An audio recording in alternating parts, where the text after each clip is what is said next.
Esse foi um dos casos mais difíceis que eu já atendi.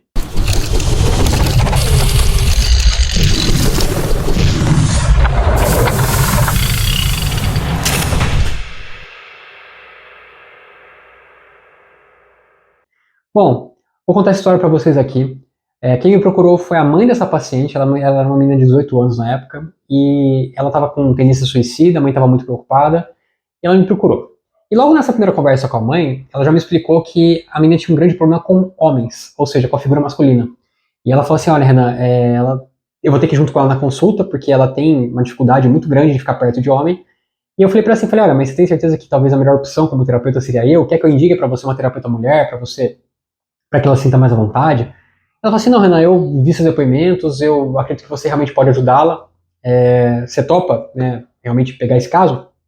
Aí eu falei, tudo bem, vamos ver como é que vai ser, vamos fazer alguma consulta, até para sentir como é que vai ser, quem sabe realmente eu posso ajudá-la. Pois bem, na primeira consulta, essa menina lá foi no meu consultório, e realmente, assim, ela tinha uma forte fobia, vamos dizer assim, com relação a homem, e eu sou um terapeuta homem, né, uma presença masculina na sala. E assim, aos poucos eu fui conversando com ela, entendendo um pouco da história dela. Ela tinha também outras fobias, como fobia de palhaço, fobia de avião, isso é relevante para a história. E aí eu fui conversando com ela, entendendo um pouco o caso dela, e até que chegou um momento, né, que eu expliquei como funciona a hipnose, fiz todo o meu portal, etc. E eu comecei a tentar hipnotizá-la, mas obviamente, como ela tinha essa resistência muito grande com a figura masculina, mesmo com a mãe na sala, o começo foi terrível, porque ela realmente, o processo de hipnose é completamente permissivo. Então, ela, como ela já tinha essa parede construída na frente, foi muito difícil conseguir dar essa etapa da hipnose, começar essa etapa da hipnose. Mas assim, eu fui bem delicado, eu fui conversando com ela, até que eu expliquei para ela os benefícios que esse processo poderia trazer para ela, mais ainda fortaleci tudo que eu já tinha conversado, e ela finalmente ela conseguiu, vamos dizer assim, se entregar para o processo. E como toda primeira consulta, uma coisa que eu gosto muito de fazer é ver a pessoa se ver transformada, é a pessoa se ver realmente como ela vai ficar, né, com os objetivos resolvidos, com os traumas tratados, etc, etc. E ela gostou muito dessa visualização. E isso ajudou a gente a realmente criar uma construção ali para poder trabalhar a terapia em sequência. Pois bem, as sessões foram indo, né? Trabalhei com ela, fiz todo um processo terapêutico, né? Montei todo o meu raciocínio terapêutico para trabalhar esses traumas que ela tinha com relação à questão de se matar e todo o resto. E beleza. Depois de mais ou menos 2 sessões, na terceira sessão, algo me surpreendeu de cara. Ela foi sozinha, o que foi uma baita numa evolução. Porque realmente, pelo menos esse processo comigo, né, a minha presença ali já não tinha mais, ela já não via mais como algo nocivo. Até a segunda sessão, a mãe dela foi com ela, mas a terceira sessão ela foi sozinha e foi super à vontade, não tinha um tipo de desconforto ali na situação. E ela me documentou, depois da nossa segunda sessão, que foi muito intensa, que ela estava muito melhor. Ela estava muito melhor, sentindo muito melhor, que a vontade de se matar tinha passado, que ela estava mais tranquila, sentindo bem. E essa sessão, só pra vocês terem uma ideia, eu geralmente quando eu faço a segunda e a terceira sessão, dependendo do caso, eu dou uma distância maior para a pessoa viver a vida dela, para a pessoa sentir as mudanças. Então a distância tinha sido mais ou menos um mês da segunda sessão para a terceira. Então ela teve uma mudança muito grande depois da nossa segunda sessão. E ela falou assim: olha, Renan, eu quero trabalhar hoje, nessa nossa terceira sessão, eu quero trabalhar hoje a minha fobia de avião, porque ela tinha feito uma viagem recente, que era longe, ela teve que ir de carro porque ela tinha medo de avião. E eu quero trabalhar também a fobia de palhaço, que é algo que me incomoda. Então ela tinha uma fobia muito forte de palhaço, ela viu o palhaço todo lado da rua, ela já saiu correndo, era desesperador mesmo para ela. Eu falei, tudo bem, fantástico, vamos trabalhar essas fobias, já que ela estava bem nos outros assuntos, dá pra gente usar essa sessão para trabalhar essas outras questões. Beleza, trabalhamos a fobia de avião, foi super tranquilo. E aí que entra o ponto que eu acho muito legal, né? Quando a gente faz o processo terapêutico, eu sinto que a primeira sessão, que é onde eu faço a anamnese, onde eu começo a entender a história da pessoa, é como se fosse um quebra-cabeça que eu vou colocando as peças na mesa, mas tudo de forma desorganizada. E depois que a terapia vai transcorrendo, esse quebra-cabeça ele começa a fazer sentido. E foi aí que essa última sessão nossa ela foi um encaixe perfeito. Por quê? Porque a fobia de palhaço dela, por incrível que pareça, tinha tudo a ver com a questão da figura masculina.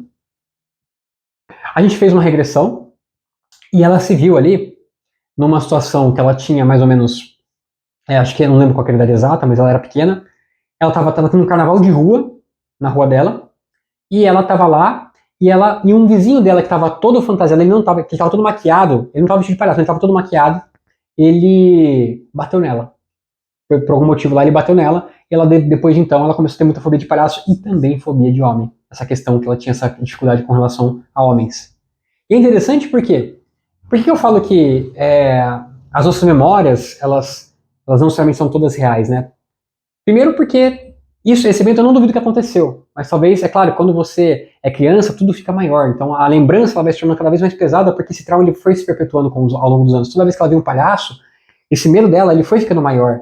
Toda vez que ela viu um homem, talvez a versão dela, essa repulsa que ela tinha, foi ficando maior. Então não tem como ter certeza se essa memória ela é 100% fidedigna ou não. Mas independente se for ou não, é uma metáfora perfeita com relação aos traumas que ela estava passando. Por quê? Porque, primeiro, ela tinha uma fobia de palhaço, que é uma figura não necessariamente masculina, mas geralmente é masculina, um palhaço, todo maquiado, não todo maquiado, e ela tinha essa questão com o homem. E depois que a gente trabalhou essa fobia de palhaço, ela conseguiu realmente ter uma relação melhor com homens e também essa relação com o palhaço ficou mais tranquila.